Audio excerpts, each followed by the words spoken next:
Last month, my wife convinced me that we should finally take the plunge and get a few backyard chickens. Fresh eggs every morning, she said, with Pinterest-level optimism.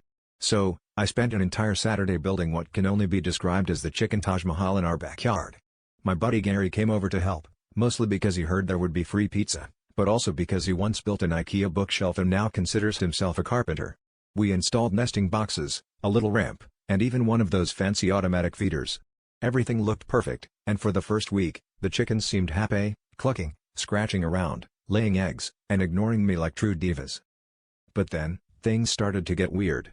I'd come out in the morning with their food, and instead of the cheerful pecking I'd expected, I found the chickens huddled in a suspiciously organized circle. They'd stop and stare at me, then resume their hushed balk conversations as soon as I turned my back. One morning, I found a tiny picket sign stuck in the ground near the coop that said "Cluck Fair Wages." At first, I assumed it was Gary playing a prank, but he swore on his last slice of pizza that it wasn't him. The next day, there were more signs: "Exploitation ends now." And no justice, no peace, no pecks.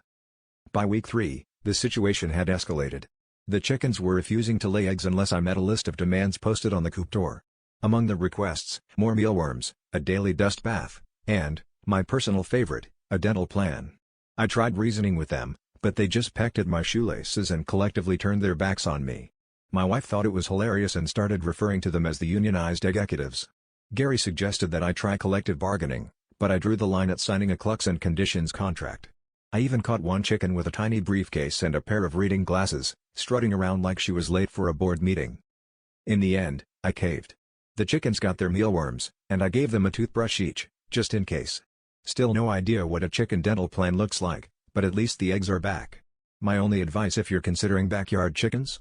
Be prepared, because once they unionize, you'll realize that the real pecking order is in their favor, and you'll be the one shelling out.